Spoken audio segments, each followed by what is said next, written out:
My name is Dr. Epem Esekon, the CEO of Lodo County Referral Hospital, and we are pleased to announce to you that after your visit today to LCRH, you have seen for yourselves that we have essential medicines.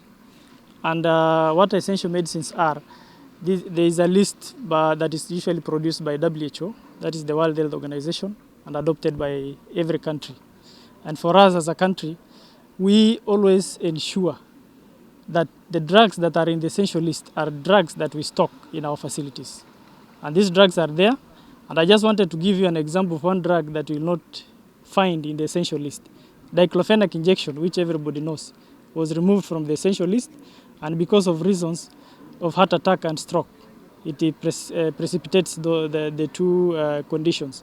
So these are things that people are used to, and we have now told our clinicians to stick to the clinical guidelines, and we are able to provide medications to our population. And the amount of stock that we have will last us for up to 3 months, 2 to 3 months in the hospital. And finally, what I want to say also is that it is true there was a shortage of antigens, that is the OPV and these others. And it was a countrywide issue which was sorted by the national government. And currently we have them in stock, as the Chief Officer Preventive has said. Thank you so much and welcome again. Dear, I am Kathra Abdi, the County Chief Officer in charge of Preventive and Promotive Health Services. And during our visit to various facilities, we have all the vaccines apart from rotavirus, and that one is missing across the country. We had a shortage of the vaccines between the month of April and early May, but that was a nationwide shortage which was sorted. But as of now, in Turkana County government, we have all the necessary vaccines from the BCG, the OPV, the Penta, the DPT, the measles, all of them, and even including the vitamin A supplementation. On the nutrition supplements, we have all the supplements that have been provided to us. We have all the non-pharmaceuticals, and even in the facilities, most of the facilities have enough adequate staff to support. We have been to Lokitar Sub-County Hospital, Katilu Sub-County Hospital, and some of the members have been to Turkana North and Central, and everything is in order. There is nothing to the public to cause an uproar. We are set in terms of matters health. We are also expecting the new budget to be open so that we can increase our stocks. This morning, with the county leadership on health and all the staff, we have visited Lodwar County and Referral Hospital, and you could see for yourself that we have enough, or even more than enough stock to cater for the needs of the residents of this county. We are here to support the governor's agenda on health. We are here to ensure that we have a healthier Turkana, and we are doing our best. Thank you. My name is Sekiro Tulele, the legal advisor to the governor. I wish to state that the narrative of drugs shortage within Lodwar Referral County Hospital is purely lie. As you have seen from your visit, the stores are well stocked and everything is okay. It is important also to know that the characters behind the narrative are trying to tarnish the institution, the professionals in the institution, and the head of the government. It is also important to note that the same characters happen to have worked in the previous county government.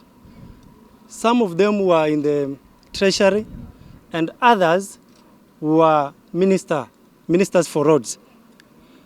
And you can see from their previous workings, one of them left 700 million not paid to KRA, which the county government is currently paying.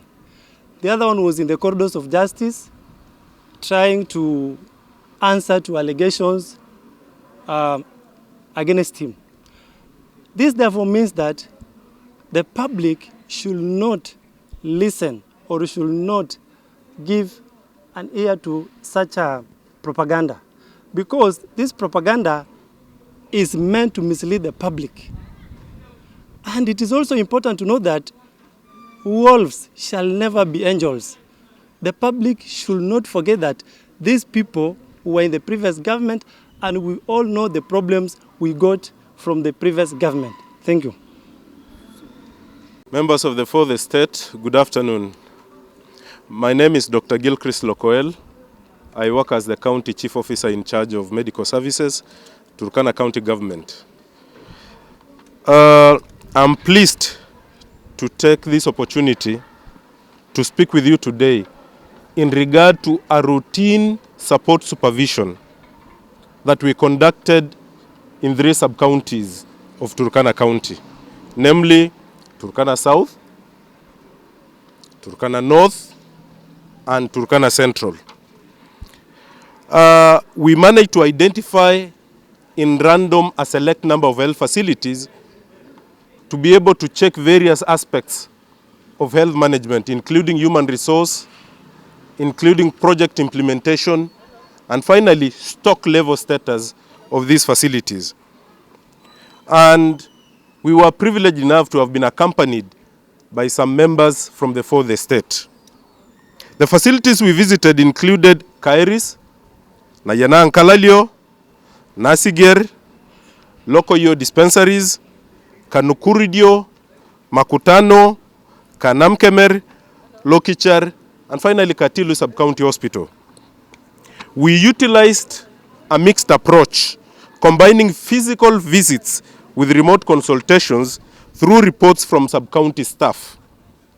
We purposely sampled sub-counties and agreed upon random sampling of facilities to avoid internal selection bias. We all know that supportive supervision is a vital governance and leadership responsibility for all managers at all levels across the continuum of our healthcare system. We focused our supervision on stock level status, human resource, and ongoing projects.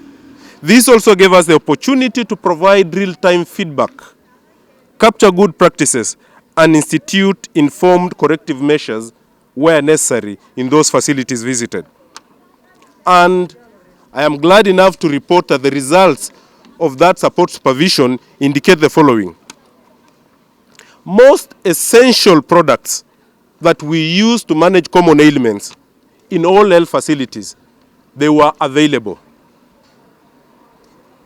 And the latest consignment to those health facilities was in the month of between March to April. Secondly, the non-pharmaceutical stock levels, it was adequate, while the pharmaceutical stock level was able to sustain most of the health facilities in Turkana for the next 1 to 2 months. Program commodities like antimalarials, anti-TBs, HIV medication, family planning commodities, they are well stocked in most health facilities, save for artesunate in some health facilities.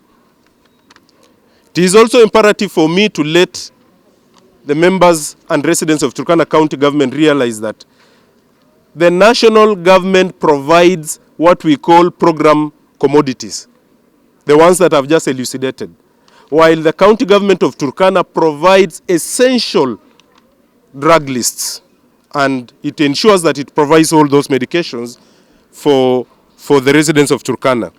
Our spot check indicates that essential commodities are generally available to serve the population of Turkana in our health facilities. Since we are at the beginning of the financial year of 2024-2025, the Ministry of Health is working to fast-track the procurement of essential supplies to boost our stock based on consumption data. That actually tells you, members of the Fourth Estate, that the amount of money that was budgeted for dispensaries, health centers, and sub-county hospital was 200 million shillings. That amount of money was supposed to last us until 30th of June. And since we are beginning a new financial year, we are literally surviving on our buffer stock, which I have said that buffer stock can last us for the next 1 to 2 months. Lodwar County and Referral also received a budget of 100 million for drugs, non-pharmaceuticals, equipments, and lab reagents.